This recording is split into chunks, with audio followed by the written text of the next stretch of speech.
kebanyakan di pikirannya hanya memikirkan dunia saja, urusan ilmu, urusan ibadah masyarakatnya. Ya sekedarnya nggak bisa baca Quran, diam saja, nggak mau belajar, nggak mau berpikir, nggak mau nyari guru. Ibadahnya masih bolong-bolong, kadang sholat, kadang kagak, nggak jadi pikiran, tenang-tenang saja. Di kebanyakan orang awam seperti itu.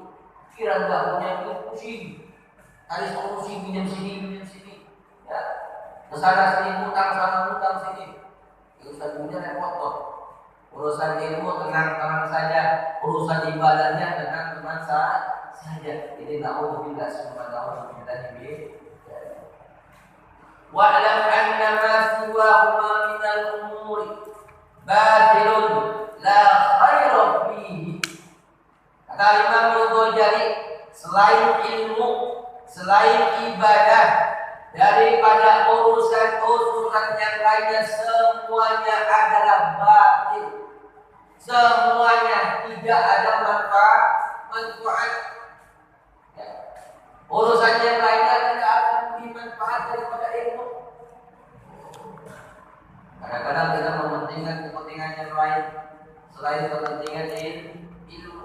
Padahal kepentingan yang lain itu ya, tidak apa-apanya dibandingkan dengan ilmu, dibandingkan dengan ibadah. Kadang-kadang waktunya ngaji kalah dengan nonton bola. Ya, bola berarti lebih penting daripada ngaji. Oh, ini benar gitu ya. Dan waktunya tahajud, bulan final, ya, bulan dunia, tapi kakak pentingkan pikiran dunia daripada tahajud. Jangan ngaji daripada nonton bola, pentingkan ngaji, benar kan? Nongkrong daripada sholat tahajud, pentingkan tahajud. Jadi ilmu dan ibadah itu lebih penting dari apa yang ada selainnya. Semuanya adalah batil, semuanya tidak ada kebaikan. Walaupun la hasilun lahu, tidak ada manfaat, tidak bakal menghasilkan sesuatu. Kalau kita belajar ilmu agama nanti hasilnya ada. Kalau kita rajin ibadah nanti hasilnya ada. Selain itu tidak ada. Ya, semuanya adalah hanya permainan dunia. Ya, semuanya adalah hanya tipu daya.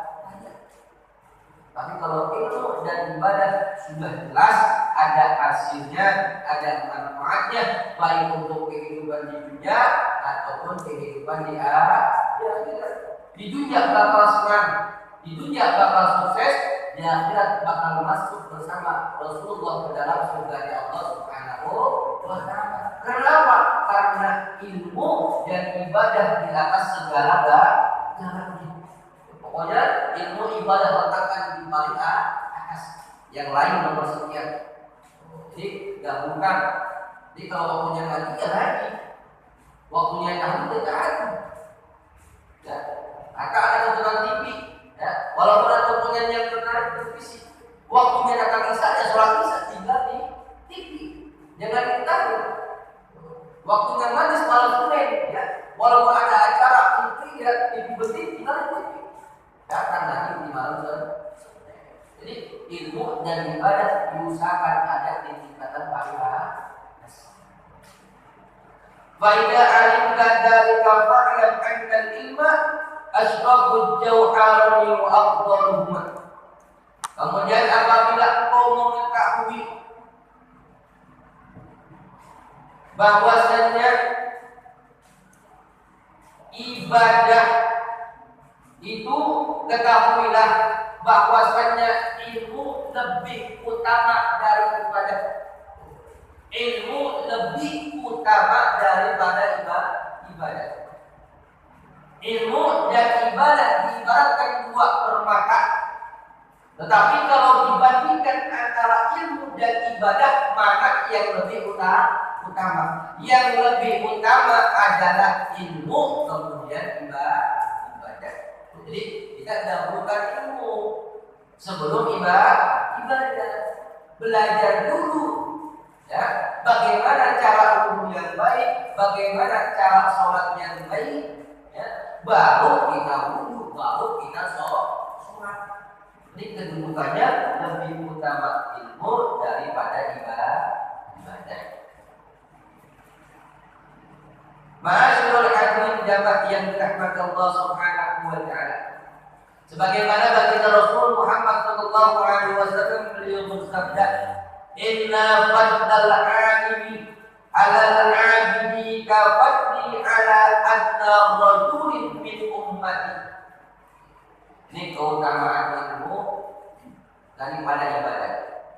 Kami katakan sesungguhnya fadlal 'alimi, keutamaan orang yang alim, 'alal 'abidi, atas orang yang ahli ibadah. Ya, ada orang alim, ada orang ahli ibadah. Kalau abid itu dia ibadah tapi ilmunya nggak ada. Jadi keutamaan orang yang alim dengan abid, apa kata Nabi? Kafati ala adna rajulin min ummati. Keutamaannya seperti keutamaanku atas serendah-rendahnya seorang laki-laki daripada umatku. Di sini dijelaskan kasratus sawabi waslamini lima yu'tihi Allahu al-lil abdi fil akhirati min darajatil jannati wa ladzatiha wa ma kulliha wa masyaribiha wa manakiha wa ma yu'ti Allahu ta'ala lil abdi min maqamatil qurbi wa ladzatin nazari ilaihi wa sama'i kalami. Jadi maksud sabda Nabi, jadi orang yang alim, keutamaan orang yang alim dengan abid, yaitu seperti keutamaanku atas serendah-rendahnya seorang laki-laki dari umatku. Maksudnya seorang laki-laki ini adalah seorang yang pahalanya itu banyak, pahalanya itu yang sempurna, di mana Allah memberikan kepada seorang laki-laki itu di akhirat itu darajat jannah, derajat surganya Allah, kenikmatannya Allah, minumannya di surga, pakaiannya di surga, bidadarinya di surga, dan diberikan makom kedekatan dengan Allah dan bisa melihat zatnya Allah Subhanahu wa taala dibandingannya. Jadi bandingannya seperti itu, maksudnya laki-laki ini ahli ibadah yang mendapatkan kenikmatan daripada Allah. Jadi ilmu itu lebih utama. Dan nilai lagi Nabi bersabda, "Nadratun ilal alimi ahabbu ilayya min ibadatin sanatin siyamiha wa qiyamiha." Ini hanya melihat ulama. Kita melihat ulama besar yang soleh, yang alim. Nabi katakan melihat saja seorang yang alim ahabbu ilayya, lebih dicintai atasku. Ada ulama, umpamanya dengan Rasul katakan Umar bin Khattab, seorang ulama besar. Kita datang, kita hanya melihat saja, tanpa bersalaman, tanpa apapun, tanpa berbicara berhadapan, hanya melihat saja. Apa kata Rasul? Ya, itu lebih dicintai daripada ibadah 1 tahun. Apa? Puasanya 1 tahun, sholatnya pun 1 tahun penuh. Hanya memandang ulama, ya, orang yang alim, orang yang soleh, ahli ibadah, ilmunya manfaat. Kita hanya melihat kesan dari jauh, umpamanya dari jarak 100 meter nih, ya, itu lebih dicintai daripada ibadah 1 tahun, baik daripada sholat ataupun qiyamul lail. Itu berkahnya. Kenapa demikian?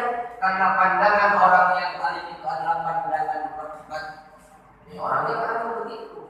Makanya kalau ada ulama besar dari Mekah, dari Hadramut, ya, usahakan ya kita datang, ya kita lihat secara langsung.